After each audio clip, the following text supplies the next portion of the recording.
Olá, seja bem-vindo ao LecCast número 29. Hoje nós vamos falar sobre compliance e o comportamento humano. E o nosso convidado de hoje é o Tatal Henxen, que é fundador da Henxen Ética Aplicada, o dono também do perfil Eticalizando, que produz muitos conteúdos interessantes lá no Instagram e é também o apresentador do podcast É Óbvio Fazer a Coisa Certa.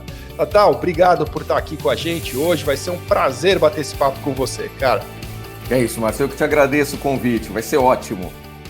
Muito bom. Pô, legal. Eu queria que você começasse, geralmente, Tatal, eu estava até te contando que eu não fico muito transitando antes da gente entrar no tema, a gente costuma aqui no LecCast partir direto para o assunto, mas eu acho que vale a pena você dar uma pequena introdução de quem é você e como você veio parar no compliance, porque tem essa particularidade que eu adoro ressaltar, quando o profissional ele não vem das áreas mais óbvias para o compliance, como auditoria, como direito, né? E no seu caso, eu sei que você é formado em psicologia. Então, eu queria que você contasse brevemente como é que você partiu da psicologia para o compliance e como foi essa transição? Conta pra gente. Bom, na verdade, desde até antes de fazer a psicologia, eu tinha um interesse muito grande e já estudava até a criminologia e a psicopatologia, né? Então, eu fiz a faculdade, eu fui me pós-graduando nessa área de psicopatologia, fiz alguns trabalhos e estudei em hospital psiquiátrico, né, para poder ter uma base maior e sempre pensando nessa área criminal. Cheguei a trabalhar, por exemplo, no Hospital das Clínicas, atendendo vítimas de crimes violentos e tal, mas chegou uma hora que eu falei, isso é muito pesado, essa rotina no dia a dia é muito pesada. Mas eu não queria abandonar essa visão e essa vivência na área do delito, né? E foi aí que eu comecei a procurar, a pesquisar, a estudar, e eu vi que, por exemplo, nos Estados Unidos, essa visão de crimes corporativos já vem desde 1939, ali o Sutherland já escreve nas obras dele e tal. Eu falei, pô, interessante esse negócio, né? A gente continua vendo por que as pessoas fazem as coisas erradas numa sociedade, mas de uma maneira diferente. E então eu fui cada vez mais me especializando nessa linha da criminologia empresarial, trabalhei a partir disso dando suporte para áreas, por exemplo, segurança corporativa, ajudando as pessoas a identificarem perfis de riscos em seguranças e por aí foi. Então, comecei desse jeito, depois eu fui ampliando para leitura de riscos em organizações, e aí eu comecei a ver assim, do momento que a gente sabe, a gente consegue identificar o que leva as pessoas a fazerem as coisas erradas, a gente tem um outro lado da moeda, né? Então, o que a gente faz para as pessoas fazerem a coisa certa, né? E aí você pega e consegue fazer uma leitura meio espelhada, mas a partir disso eu comecei a trabalhar com a ética corporativa e depois a cultura ética corporativa e por aí foi. Então, o meu caminho foi nessa linha. Genial, cara. Eu acho muito legal. Eu sou um incentivador para que as pessoas fujam um pouco dos conhecimentos mais óbvios, que elas busquem conhecimentos adicionais. E eu vejo muito valor em conhecer mais sobre o comportamento humano para quem trabalha com compliance, né? Afinal de contas, compliance é sobre pessoas. E essa é a minha primeira pergunta para você, efetivamente. Se compliance é sobre pessoas, qual que é a importância na sua visão para o profissional de compliance gostar de pessoas? Quer dizer, ter este apreço pelas pessoas e querer entender mais sobre elas. Mas eu acho que isso é fundamental, na verdade. É praticamente um não tem escolha, sabe? Porque aquela ideia do compliance, quando ele veio, né, para o Brasil, compliance, do inglês, to comply, colocar as pessoas em conformidade com... Eu acho que aquilo não faz sentido. Ou talvez se fez sentido em algum momento, não faz mais. Porque quando a gente fala de seguir regras ou de estar em conformidade com, a gente precisa entender o que leva as pessoas a agirem de uma maneira não conforme, né? E a gente tem aí um leque de questões. Algumas pessoas, por exemplo, elas vão ter um viés de incentivo, uma busca por um ganho ilícito, N outras questões. Existem outros que não agem de uma forma correta simplesmente porque não conhecem o seu programa. Algumas não entenderam o seu programa. E o pior é que eu costumo trabalhar muito 3 pilares, eu falo muito de 3 pilares que tem a ver com essa questão do comportamento, que se você quer que a sua cultura de compliance ela comece a funcionar melhor, você tem que trabalhar o conhecimento das pessoas em relação a regras, normativos, legislações, tudo que é necessário para que elas atuem no seu campo de atividade, a compreensão, porque não adianta elas conhecerem, mas não saberem exatamente o que aquilo significa, né? E o terceiro são as crenças que elas têm. Então, de uma forma prática, vamos pegar, por exemplo, o canal de denúncias, né? Ele é o grande ponto das empresas, né? As empresas, elas focam muito na denúncia. Agora, a gente para pensar, por que as pessoas não denunciam? Sabe, será que se eu chegar e fizer uma comunicação e tentar empurrar meio que goela abaixo, né, a questão do canal de denúncia, será que vai funcionar? Quantas pessoas eu conheço, você conhece, as pessoas que estão ouvindo a gente conhecem, que os pais desde pequenos falaram assim, não se mete na vida dos outros, né? Às vezes até entre os irmãos mesmo, né? Você vê o teu irmão fazendo uma bobagem, chega o pai, chega a mãe e fala, não quero saber, né? Deixa que quem cuida disso sou eu. Poxa, isso é uma carga de aprendizagem e afeto emocional muito grande, né? É uma ilusão a gente acreditar que esse indivíduo, quando entra na nossa empresa, vai olhar e vai falar, lógico, denunciar é maravilhoso, por que ninguém me deu um canal antes, né? Da mesma forma, pessoas, eu já fiz alguns trabalhos nesse universo, pessoas que vêm de ambientes onde quem denuncia é morto. Né? Então, assim, como é que você quebra essa lógica, né? Esse raciocínio completamente válido de que não vale a pena denunciar? Então, se você também não escuta, não tem um trabalho de transformação dessa crença do indivíduo sobre o que é denúncia no ambiente de trabalho, a gente vê muito essas histórias de que o indivíduo denuncia, o processo investigativo nas organizações é mal feito e com isso ele é demitido ou é exposto. Então, agora ele entra na tua empresa, ele vai apagar o histórico dele? Não vai.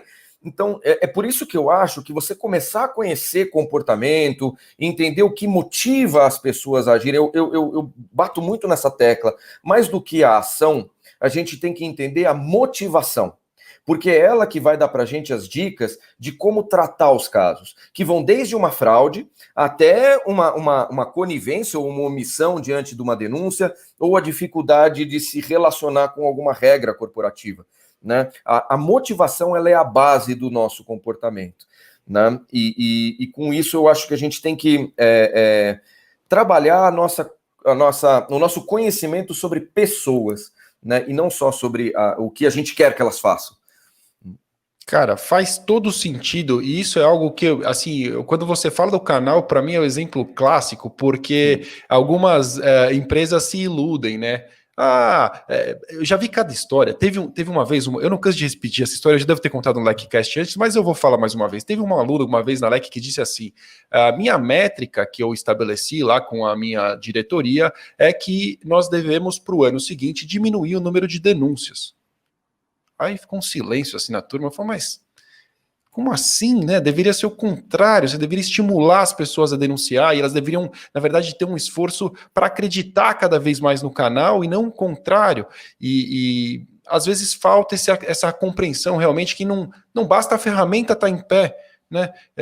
Ela precisa, antes de mais nada, ser difundida, as pessoas precisam saber que existe, muitas vezes nem sabem que existe, e 2, como você bem colocou, quebrar as barreiras, né?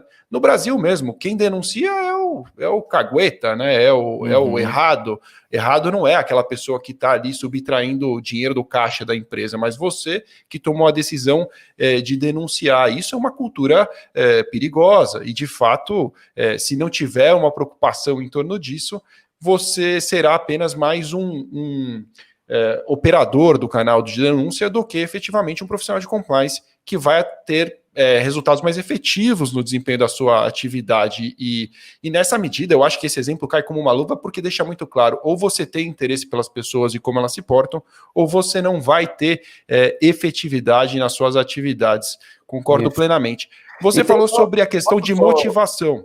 Diga. Vamos lá, não, vamos lá. Pegando um gancho no que você falou, que eu achei riquíssimo esse teu exemplo, e a gente não pode esquecer que o canal de denúncia, ele vem, né, ele tem como base uma cultura americana, né?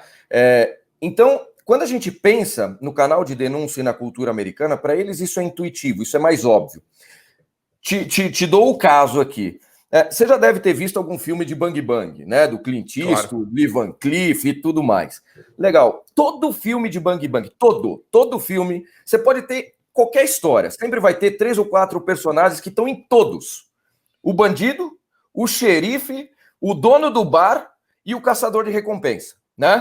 Então, Verdade. assim, nos Estados Unidos, eles já têm culturalmente uma visão de que essa história do caçador de recompensa, ou seja, a delegação da responsabilidade da manutenção da lei para o cidadão, ela é natural. O whistleblower aí trazendo para o nosso mundo, né? Exato. Então, assim, isso vem de 1820, 1830 ou antes disso. Então, o cidadão lá, ele já tem como cultura ser parte de um controle do Estado, né? O Estado, ele é mínimo em algumas instâncias, ou seja, você tem um xerife lá, no máximo um assistente, e um monte de caçador de recompensa que pega o bandido e traz para o xerife vivo ou morto, né? Que é mais ou menos essa visão do denunciante. Agora, quando a gente fala de uma cultura brasileira, nós somos o oposto. A gente delega ao Estado a responsabilidade de resolver as nossas questões. E não estou dizendo o que é bom ou o que é ruim, né? E é por isso que, quando a gente olha o trabalho do canal de denúncias, a maioria, eu não vou dizer de todas as empresas, mas a gente escuta as reclamações, a maioria das denúncias vem: meu salário veio errado, o ar-condicionado não funciona, porque a nossa cultura de reclamação é delegar ao poder resolver os nossos problemas. Então, até nisso, eu acho que precisa de uma adaptação na forma como o canal de denúncia vai ser usado na empresa. Porque senão a gente fica aí achando que vai ter caçador de recompensa que não faz parte da nossa história, né? E a gente importa algo que talvez não faça sentido da forma como ele existe aqui. Essa coisa de importar o compliance, especialmente, sofreu muito no começo, né? A gente também ouve muito nos treinamentos aquela história de que no começo vinham aqueles treinamentos: John comprou o ingresso do beisebol para Matt. Pô, isso não faz o menor sentido aqui. E, de fato, não só os exemplos em si do ponto de vista de nomes e tal, mas da cultura mesmo, né? Como você coloca, também essa coisa da recompensa não ser natural para o brasileiro. E te digo mais, né? Tem assim uma resistência das pessoas em relação a essa estrutura de recompensar a denúncia pelo receio de conhecer ou de achar que conhece o brasileiro. De que se no Brasil fosse remunerado um whistleblower, até para quem não sabe, existe essa estrutura nos Estados Unidos, onde você remunera a pessoa que dá uma dica importante e que essa dica resulta na identificação de de um problema mais grave, realmente de uma violação importante, e quando há essa aplicação de uma pena para uma empresa, ou a pessoa que fez a denúncia, assim, tem vários critérios que ela precisa seguir, não é a festa da recompensa, mas ela recebe uma quantia importante em dinheiro, até para que ela não tenha que voltar a trabalhar em outra organização como essa, porque pode ficar numa situação difícil. Mas voltando ao Brasil, que as pessoas dizem assim: se isso chegar ao Brasil dessa forma, nós teremos aqui a cultura, os denunciantes profissionais, pessoas que vão se dedicar a denunciar. O que é algo curioso, essa expectativa, né? Tudo bem, a gente tem um histórico difícil, mas é um pouco demais a gente assumir que simples fato da existência de uma possibilidade, né, de algo novo, diferente em torno da denúncia seja suficiente para a gente assumir: não, no Brasil isso seria um problema. E aí, eu queria seguir com você sobre a questão da motivação, que você também tocou, né? É importante para o profissional de compliance não apenas entender que as pessoas fraudam, mas por que as pessoas fraudam. Não vou aqui te fazer repetir o triângulo da fraude, explicar para a gente a história de Donald Cressy e tal, porque isso também é algo que já se repete bastante. O que eu queria, na verdade, é que você opinasse sobre a importância de se estudar em si. eu queria que você opinasse sobre, de novo, a gente está aqui tirando o profissional de compliance da situação de conforto. Ele não é o cara que vai estudar a lei e como aplicar, e ele não é o cara do to comply, né? Ele não pode ser o cara do só to comply. Você acha que vale a pena para esse cara entender as motivações, conhecer as pessoas um pouco mais a fundo, saber das dores, das angústias dessas pessoas, do que elas passam no momento de tomada de decisão? O professor Clóvis de Barros Filho fala muito da angústia de decidir, que é algo que eu acho muito importante. As pessoas sofrem da angústia de decidir todos os dias. Às vezes para decidir qual é o fornecedor de sabonete, às vezes para decidir quem é o novo CEO de uma companhia, e muitas vezes podem estar ali impactadas por pressão, por conflitos, por muitos aspectos, por às vezes problemas até históricos, por sua própria história de vida, enfim. Faz parte do profissional de compliance se debruçar sobre esse tipo de conhecimento? O que você pensa? Eu acho que sim, né? Na verdade, eu acho não, eu tenho certeza que sim. E aí, até fazendo uma ponte, né? E logo eu vou pegar o gancho do Clóvis, mas sobre o próprio triângulo da fraude, né?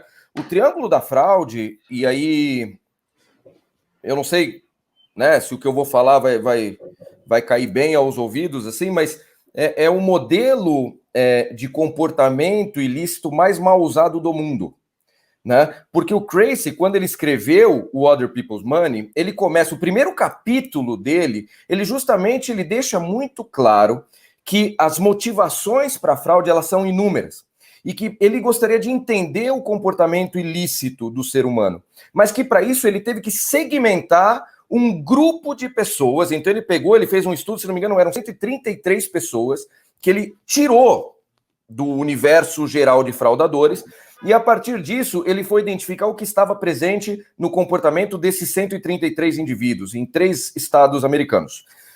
E o que ele percebeu? Todos esses eram indivíduos sem histórico criminal, e ele deixa isso muito claro.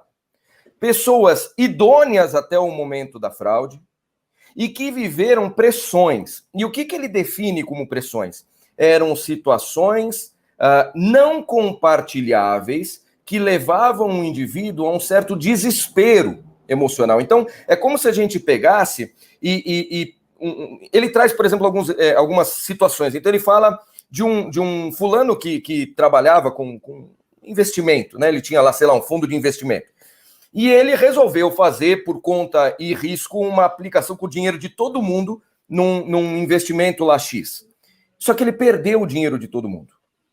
E aí, o que esse cara vai fazer? Vai chamar lá todos os clientes e vai falar: pessoal, desculpa aí, eu perdi todo o dinheiro que você tinha e guardou a sua vida inteira? Não. Mas ele era um cara confiável até então. Mas nesse momento, ele se vê, e aí entra a questão da motivação, ele se vê até eu vou ser um pouquinho técnico, só para mostrar como a psicologia pode ajudar nisso, mas assim, numa percepção de estreitamento espaço-tempo. Que raio de coisa é essa? Sabe quando a gente está numa pressão e conforme o nosso tempo vai se esgotando, digamos que você tem que fazer um trabalho para a faculdade, né? E aí você não fez, você está tranquilão lá, passou 1 mês, 2 meses, você não está fazendo. Chega nos últimos minutos, aquela hora que a impressora para de funcionar, você entra num desespero e não sabe mais o que fazer, né? E você tem que mandar, e agora o que eu faço? Então, esse estreitamento da sua percepção é que leva um indivíduo, na ausência de perceber uma outra saída, a agir como fraudador. Então, quando ele traz o processo de pressão, é disso que ele está falando. O que é muito longe, por exemplo, daquele sujeito, e às vezes a gente escuta, né? O cara queria um tênis da moda porque os amigos todos tinham um Nike bonitão e ele não tinha. Aí ele viu a oportunidade. Isso não é pressão, isso tem nada a ver com o triângulo da fraude. Isso tem outros esquemas que podem exemplificar muito bem, mas aqui a gente fala de um incentivo, é um desejo interno, não é uma necessidade, o que vem da pressão. Então, eu acho que a psicologia, o conhecimento humano, vai ajudando a gente a entender esses detalhes que permitem, inclusive, a gente resolver esses problemas. Então, quando a gente fala de pressões, o grande ponto é você não deixar que o sujeito se sinta estreitado, né? Aí a gente pode falar de treinamentos, de várias ações, a gente pode entrar nesse ponto, mas é a questão da motivação, e aí fazendo já o gancho com o Clóvis, né? A gente vive pressões todos os dias. Agora, existem algumas pressões que elas são muito mais intensas. e a partir dessas pressões é que a gente pode aumentar o nosso nível de flexibilidade moral. Como isso? Você já viu aquele filme eu sempre esqueço o nome desse filme, mas ele é fantástico, do Denzel Washington, que o filho dele precisa de um transplante cardíaco? Eu não vou. Deixa eu ver se eu acho o nome aqui. A gente vai falando, se eu encontrar, eu sei qual é. Eu sei qual é. Mas para a gente entender pressão, ou essa questão dos dilemas do nosso dia a dia que envolvem uma pressão, esse é um filme excelente. Então, assim, é um fulano, eu não vou ficar explicando todo o filme, mas assim, que de repente o filho dele se vê numa situação de necessidade de um transplante cardíaco. Quais são os passos que ele dá? Ele ato de coragem. Um ato de coragem, excelente. Então, esse cara, o que ele vai fazer? Ele vai tentar renegociar o plano de saúde, não consegue. Aí ele pede para o médico, por favor, opera meu filho, eu pago depois, tal, não consegue. Aí ele tenta vaquinha, tal, não consegue. Então, assim, o espaço e o tempo vão se estreitando. Até o momento que ele toma lá as decisões que ele toma, porque não tem mais tempo, o filho vai morrer. Então, é óbvio que a gente fala de uma situação intensa e que leva ele a fazer coisas intensas também. Então, tem muito isso quando a gente fala do comportamento ilícito, né? Existem pressões que não me levariam, por exemplo, a cometer um homicídio. Agora, existem pressões que me levariam a cometer um homicídio, né? Existem pressões que não me levariam a manipular um resultado. Talvez existam pressões que me levariam a manipular um resultado. Então, a pressão ela tem que ser forte o suficiente para fazer com que o indivíduo reveja toda a sua percepção de certo e errado. Né? Aí eu não vou entrar na técnica disso, senão começa a ficar chato, as pessoas vão desligar. Eu achei genial essa discussão, porque realmente, né, é muito fácil você atribuir pressão a qualquer coisa que fuja um pouquinho da regra e de certa forma você até facilita, né, a vida da pessoa a tomar uma decisão errada. Não se trata do fato de eu ser um canalha em si, ou de eu ter uma flexibilidade moral, como você bem colocou, e a gente vai chegar nesse ponto também que eu quero te perguntar sobre isso, são assim. Entrando nesse tema, eu queria saber sua opinião sobre uma pressão em especial, porque é algo que também se repete muito em compliance, como um dos elementos que podem levar a problemas graves dentro do ambiente corporativo, que é a atribuição de metas para os executivos de vendas ou para, enfim, para quem é movido a metas dentro de uma organização, geralmente, né, os executivos comerciais e etc., e tem uma parcela da sua remuneração muito importante atrelada a essas metas. Como que você classifica esse tipo de pressão? De certa forma, não é algo, no meu modo de ver, que vai levar a esse estreitamento, como você chamou? Estreitamento? De espaço e tempo. Espaço e tempo não. Claro, tá chegando os últimos minutos antes dele bater a meta, talvez ele tenha um negócio cinza para empurrar como se fosse um bom negócio, talvez ele possa se sentir pressionado. Mas quer me parecer aqui que não é uma situação extrema como essa, a ponto dele achar que ele só tem uma alternativa. Não me parece realmente capaz de colocar o executivo em um cenário como esse, apesar de ser extremamente prejudicial, você ter sim remunerações extremamente agressivas vinculadas a metas inatingíveis, além de ser extremamente frustrante, via de regra. Mas eu queria saber sua visão sobre isso, porque é algo que se repete bastante nos exemplos de compliance. Show. Ótimo. Na verdade, assim, eu acho que quando a gente fala dessa... Bom, primeiro, metas inatingíveis não deveriam ser metas para ninguém, né? Porque o próprio nome já diz, né? São inatingíveis, então o objetivo é gerar uma frustração e um comportamento canibalístico, né? Que não faz sentido. Então, a própria organização, e aí a gente pode falar da vitimologia corporativa, né? Ou seja, existem organizações que elas buscam sofrer certos tipos de agressão. Elas quase que forçam essa agressão. Se eu coloco um monte de metas inatingíveis e aqueles últimos são mandados embora e elas são inatingíveis, cara, muito provavelmente quem atingiu está ali numa zona meio estranha, né? E aí o cara que é honesto vai ser mandado embora. Então tem muita coisa ali que eu acho que a gente pode conversar. Agora, existem alguns pontos que podem, mesmo numa situação como essa que você falou, serem vistos como pressão e outros não. Então, em que sentido? Digamos que eu seja uma pessoa, e a gente volta para o indivíduo, por isso que eu acho que a psicologia e todo esse ato comportamental tem tudo a ver com o nosso trabalho em compliance.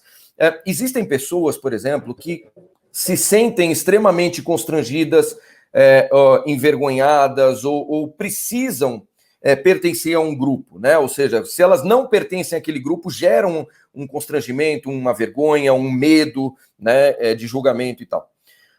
Aí digamos que a gente tem uma empresa que trabalha com metas altamente agressivas e que expõe os seus funcionários que não conseguiram chegar nos resultados.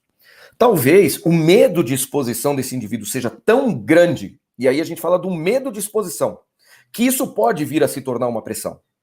Ou seja, para ele é mais emocionalmente estável conviver com uma flexibilização moral, e a gente vai chamar isso de fator de correção moral ali, ou seja, eu sei que não está errado, mas entre isso e eu ser exposto, ser humilhado na frente dos outros, passa a se tornar mais aceitável fazer algo errado. Óbvio que depende também do tamanho do errado. Agora, existem pessoas que, diante desse cenário que você está falando, eles vão falar assim, quer saber? Vou bater meta mesmo porque o bônus é gordo, né? Eu vou ganhar dinheiro com isso. E não só dinheiro, mas se eu sou o cara que chegou na meta inatingível, eu vou virar o regional de vendas, né? E logo mais eu vou ser o diretor de vendas. Esse cara não tem pressão. E aí eu concordo 100% com você. Isso é incentivo puro. É um cara que merece ser tratado com todo o rigor da lei. Agora, o outro não quer dizer que ele está certo de ter... O cara que vive a pressão não está certo de ter cometido erro. Mas aqui eu acho que também cabe à empresa olhar e falar assim, será que a gente não colocou esse cara numa situação completamente inadequada? Mesmo que, sei lá, de repente demita o cara, se for assim, mas a empresa tem que se rever também.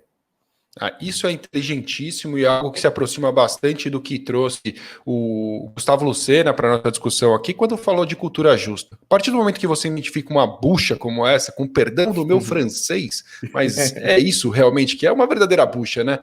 Você identificar que você tem um processo absolutamente errado ou você tem objetivos errados, e no momento em que você, apesar de ter essa remediação que pode ser a demissão de uma determinada pessoa, se você não olha para dentro e fala, pera, o que eu podia ter feito diferente? O que essa organização poderia ter feito para ajudar essa pessoa a não agir da maneira que não era a maneira adequada? Será que o líder dessa pessoa também não está errado? Será que a própria organização não tem que rever as suas estratégias? Então, eu acho isso inteligentíssimo. Eu acho que realmente não é uma questão de generalizar. E, na verdade, a minha intenção de te jogar nessa situação de falar desse tema era o contrário. Era eliminar a simplicidade de dizer que isso a gente pode fazer o que quiser, porque não é bem assim. Seguindo nossa onda aqui sobre pessoas, cara, eu queria te perguntar sobre treinamento, porque essa é outro grande mito aí de compliance, né? No nossa turma do Compliance Mastermind da LEC, que é um grupo de executivos que nós temos por lá, nós escrevemos um livro por ano sobre o assunto, nós escrevemos um manual de compliance, e como eu te adiantei, está saindo do forno agora o compliance além do manual, que são temas avançados, são temas que fogem do manual, a gente já não tem mais aquele compromisso educacional do básico ali, seguir o manual, e então eu tomei a liberdade de discutir treinamento e comunicação. Porque, no meu modo de ver, eu acho que não é simplesmente falar de treinamento e comunicação como hoje, ou como o manual recomenda. Eu acho que é um ponto de partida, é importante, a gente tem que ter por onde puxar o fio. Mas a verdade é que se você não tiver um trabalho de engajamento, um trabalho de marketing, um trabalho de tornar aquele treinamento mais lúdico, mais atrativo, ou até mesmo tirar o nome de treinamento dele, talvez pudesse chamar de outra coisa, porque o nome de treinamento já afasta as pessoas, enfim. Muitas estratégias podem ser feitas, mas eu acredito que aquele profissional de compliance ele precisa conseguir o direito de educar as pessoas de alguma maneira. E existem muitos recursos para isso que vão além de botar as pessoas dentro de uma sala e dizer para elas, vocês só saem daqui quando vocês concluírem o teste de forma satisfatória, assinarem a presença no treinamento. Isso pode acontecer em alguns casos? Pode ser necessário, eu respeito isso, mas quero acreditar que não é o suficiente, e aí pela sua experiência grande em treinamentos, eu queria saber de você, como tornar treinamentos de compliance uma experiência verdadeiramente transformadora para a pessoa que está ali sentado e útil para a companhia de forma geral. Ótimo, legal. Esse é um grande desafio, né? Eu acho que o primeiro passo é a gente entender o que a empresa espera com isso, né? Porque tem empresas que, de fato, querem promover a reflexão e o trabalho de melhoria ali desse ambiente de compliance. E tem empresas que buscam delegar a responsabilidade e a culpa ao outro. Ou seja, acho que você falou, né, do treinamento envolvendo o beisebol, o Jack convidou o outro para o jogo de cricket, o fulano fala, pô, o que é cricket, né? E vai lá. E aí, ele tirou 7, entendeu? E quando ele tirou 7, a empresa olha e fala, problema é seu, bichão. Você foi lá, tirou 7, se você cometeu erro, assume a bucha. Então, assim, para essas empresas que têm essa cabeça, acho que essa conversa nem faz sentido. Mas eu tenho percebido que isso tem mudado muito. E aí a gente tem que pegar 2 grandes polos, que é a educação e o ensino, né? Então, o ensino, ele vem e é necessário, muitas vezes, que essa parte de procedimento, essa parte do passar, o passo a passo mesmo do que deve ser feito e como deve ser feito. E aí vem o plus disso, que é a educação. E a educação vem com um processo de transformação do indivíduo. É transformar o indivíduo como ele pensa, como ele é, transformar ele dentro da empresa, transformar fora da empresa. E para isso, eu acho que existem alguns elementos que são fundamentais. O primeiro deles é a gente identificar quais são as principais características do seu público, né, que vai além só da forma da comunicação, né? Às vezes a gente fala, então eu vou lá e faço um teatro, eu faço um quadrinho, bacana, isso é muito importante você entender o como passar, mas o que passar também, né? Ou seja, se a gente está falando de corrupção, vamos pegar um tema, corrupção. Existe o dólar na cueca, né? Existe a mala de dinheiro, existe o político pedindo dinheiro para a campanha, e você tem o segurança que está lá numa operação super de risco e passa a viatura o dia inteiro e de repente esse cara fala, ô, soldado, vem aqui um minutinho, você não pode me ajudar aqui, a gente come uma pizza depois, né? Então assim, se a gente não explica para esse cara o que é corrupção na realidade dele, nada faz sentido, né? Porque ele vai olhar e vai falar, bom, eu não tenho mala de dinheiro. Se eu tivesse, né, eu estava afirmando, mas não tenho mala de dinheiro. Não falo com político. Então, o que eu vou fazer a partir disso? Então, o primeiro passo eu acho que é você fazer o como e o que, né, de uma maneira adequada para o seu público. Segundo, é aquela história, por que compliance, treinamento tem que ser chato? Né? Por que ele tem que ser sério, mas o contrário de sério não é chato. Né? O contrário de sério está bem longe de ser chato. E até, na verdade, ele pode ser divertido em muitas questões. Sério no sentido assim, de ele tem que passar informação, né? Mas ele pode ser divertido. Ele pode trazer desafios. Eu gosto muito de trabalhar dilemas, então você tira as pessoas da zona do conforto. Né? Às vezes eu faço alguns treinamentos onde eu começo perguntando para as pessoas, né? É óbvio fazer a coisa certa, né? E você acabou com a minha próxima pergunta, Tatal. Eu ia te fazer desculpa. exatamente. Não, mas é uma brincadeira com o nome do seu podcast. E aí fica já a pergunta para você responder. É óbvio fazer a coisa certa, Tatal? Pois então. Às vezes eu pergunto para as pessoas, aí você começa a ver 50%, 60% das pessoas que falam, não, é óbvio, eu sei o que é certo, o que é errado, para mim isso é muito claro. Aí você começa a botar essas pessoas em dilemas em treinamento. E ao final do treinamento você faz a mesma pergunta, 80% das pessoas falam que não é óbvio. Porque, de fato, assim, a gente tem que usar a criatividade para chegar nesses pontos de educação. E aí eu gosto muito, Márcio, você é um cara que trabalha com marketing, eu acompanho os teus posts sobre marketing, eu acho incríveis, porque a gente tem que trabalhar, e eu acho que trabalhar com arte é fundamental. Né? E por quê? Porque a arte pode ser qualquer tipo, né? Ela tem um poder de rebaixamento de crítica, né? A gente acaba se envolvendo na arte. E quando a gente se envolve, a gente começa a absorver o conteúdo e só depois vai parar e vai falar, opa, peraí, mas o cara tá falando sobre tal assunto. E é diferente você chegar lá, abrir um slide e falar, vamos falar sobre corrupção. Puta, corrupção. Então... Você começa a envolver a pessoa, rebaixa a crítica, entra com o conteúdo e quando ela vai ver, ela vai falar, caramba, né, que interessante, nunca tinha visto por essa forma. E quando você fala, nunca tinha visto desse jeito, você já chegou no cara. Então, eu acho que esse é um ponto muito legal para a gente falar sobre a mudança do treinamento, as possibilidades diferentes que se abrem a partir disso, né? E é por aí. Até tem um ponto, né? Eu estava falando e me veio na cabeça. O treinamento, muitas vezes, principalmente quando a gente está desalinhado da crença dos indivíduos, falando naqueles pilares que eu comecei o nosso papo, ele pode ser até trazer malefícios, né? Aí você vai falar, mas como é que o treinamento pode trazer malefícios, né?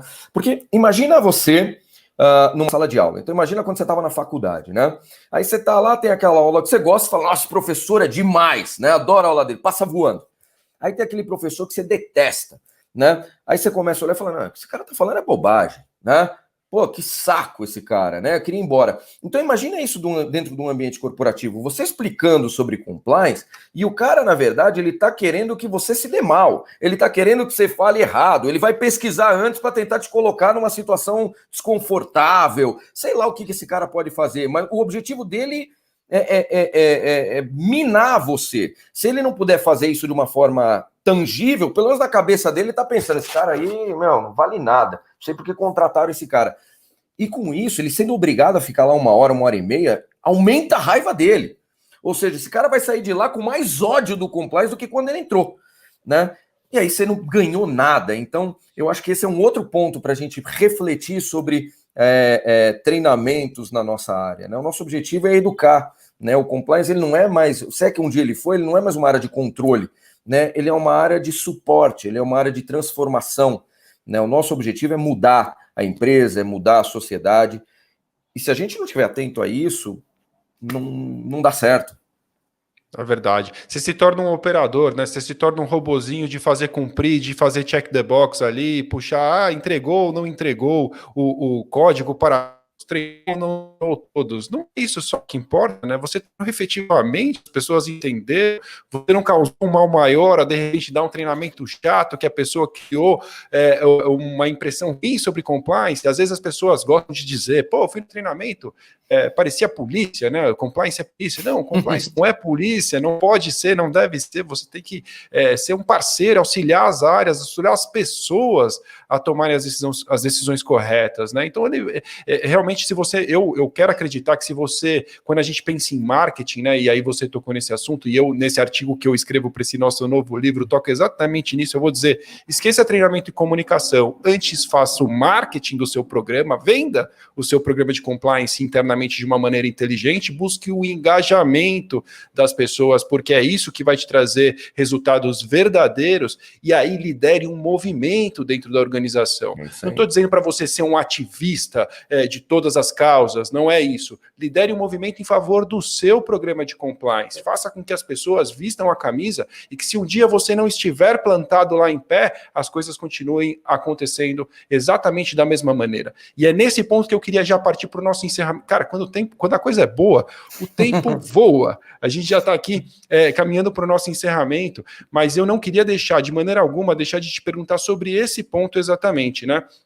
A gente vê por aí muitos modelos de compliance baseados exclusivamente na fiscalização e punição. Ou seja, o sujeito cria lá as regras, faz cumprir as regras, e ele não está preocupado muita coisa além disso.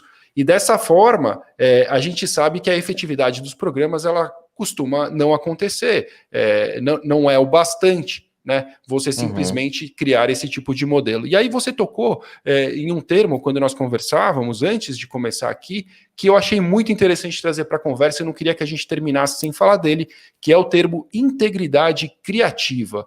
Conta pra gente o que você quer dizer com isso e como funciona no dia a dia da vida real aí essa integridade criativa. Ah, legal. Bom, isso tem mais uma pitada aí da psicologia, né, pra gente conversar. Um dos principais inimigos do programa de compliance é um negócio chamado reatância psicológica. Você vai falar, caramba, que nome é esse, né? Na verdade, o negócio vamos simplificar. As pessoas elas detestam ser limitadas nas suas possibilidades de escolha e liberdade, né? Então vamos lembrar aqui quando a gente era jovem, adolescente ali e queria ir para uma festa, né? E alguém ali que cuidava da gente, pai, mãe, avô, avó, tio, tia, sei lá, virou e disse assim, não, você não vai nessa festa. E você fala, não, mas todos os meus amigos vão, né? E não vai.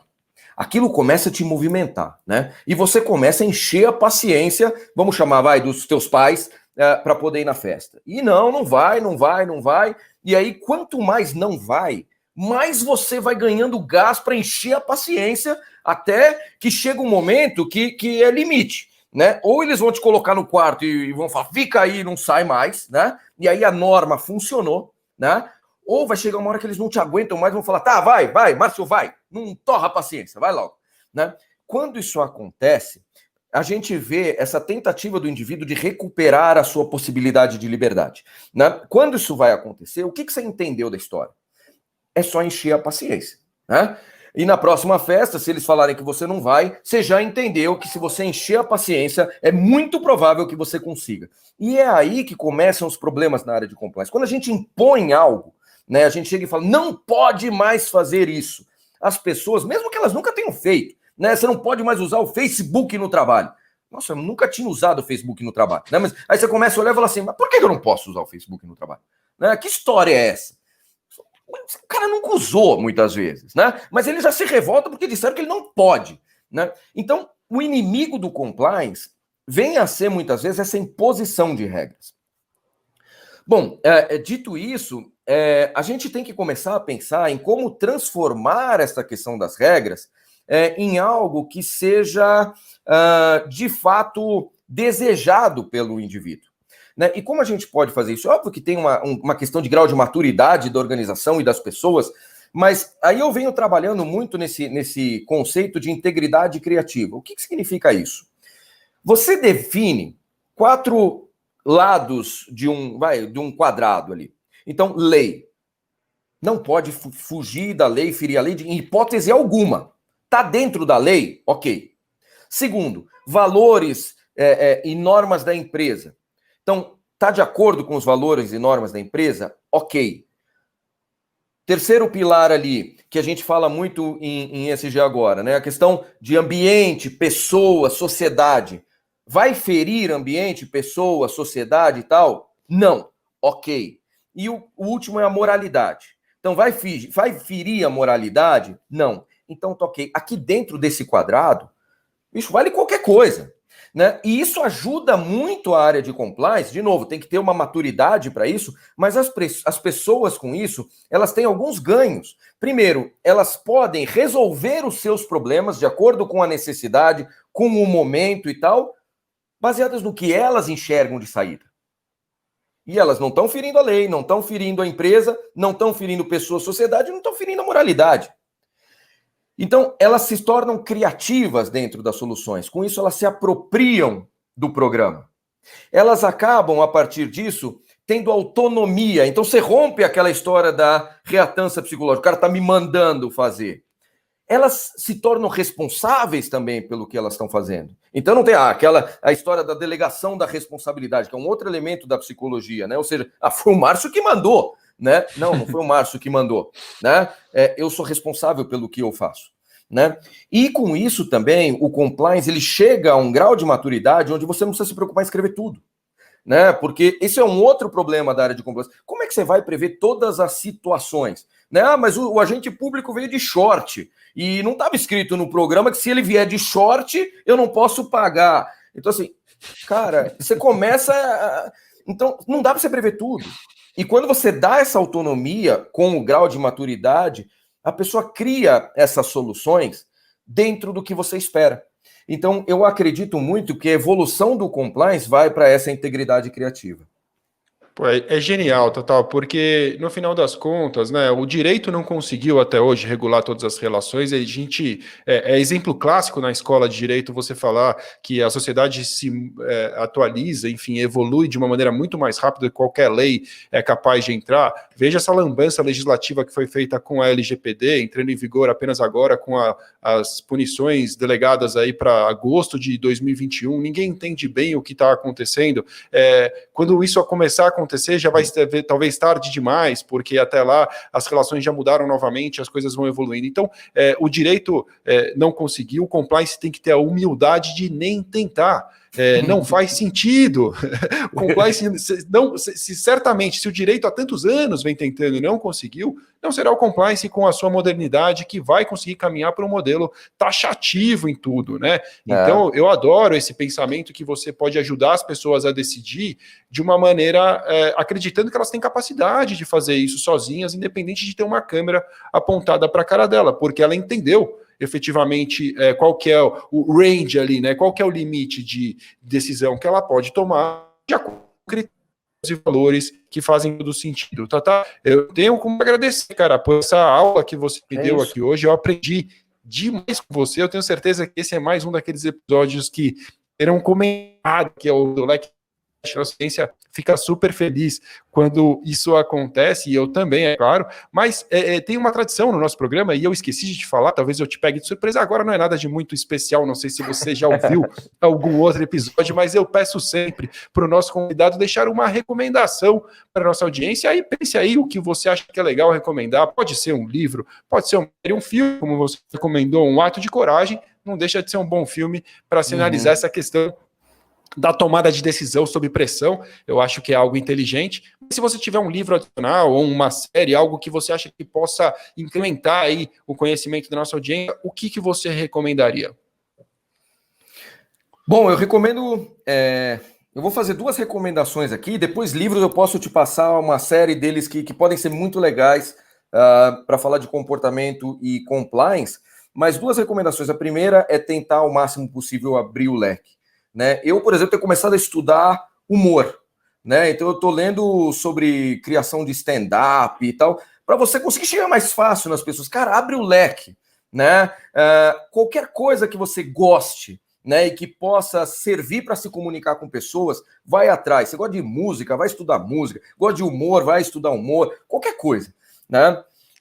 E o segundo ponto, e eu sempre falo isso nas minhas aulas, assim, vai ler o original. Né? Então, assim, não lê o que escreveram sobre o cara. Assim, você quer falar sobre, sei lá, qualquer assunto, para não falar de nada específico. Tenta ir atrás dos artigos originais, vai atrás das coisas, para você ter a sua própria visão, para você conseguir, a partir disso, refletir e ver o que faz sentido, o que não faz sentido, as leituras que fizeram que faz sentido, as leituras. E aí é um papo mais de professor, tá? Meio chato. Mas vale a pena a gente sempre tentar ir atrás do que é original, ouvir da boca do fulano ali, e depois a gente vai ler o que disseram sobre o fulano. Nem sempre será simples, né? Nós sabemos que muitas vezes você recorrer aos escritos originais de coisas que podem parecer complexas, ou melhor, muitas vezes são mais complexas do que aquilo que já foi digerido por alguém para você. Certamente não é o mais fácil, mas te poupa do entendimento, talvez, desse intermediário aí que certamente vai ter uma interferência, né, na sua interpretação. Muito legal. E aí o Clóvis fala disso, né? Quando você falou dele... eu sou fã dele, cara. Eu acho ele demais. Eu conheço o cara é muito assim, incrível, assim. Ele fala, né? Tem uma aula dele que ele fala do Kant, né? Então ele fala assim: eu vi, vai ler a primeira. Tá no YouTube. Tá no YouTube. Tá no YouTube. Ele fala tá no YouTube. Se você quiser página. ler a primeira. Como é o nome do texto do Kant? Eu fui ler. Eu fiz exatamente o que ele mandou. Ele diz assim: se você tem hombridade, com aquele jeito dele, né? Você vai parar agora e vai pegar a primeira... Eu não lembro exatamente qual é o nome do texto, mas foi exatamente o que eu fiz. E ele fala, vai lá ler e tenta entender. Não é isso que ele te manda? E você não vai... E ele fala, você não vai entender. E ao invés de você largar aquela... Você não precisa ler o livro inteiro, lê a primeira página. Você lê uma página. E você não vai entender. E na hora que você não entender, se você abandonar, é porque você não serve para o negócio, né? Tipo, você tem que ler e vai ler de novo, cara. E vai ler de novo.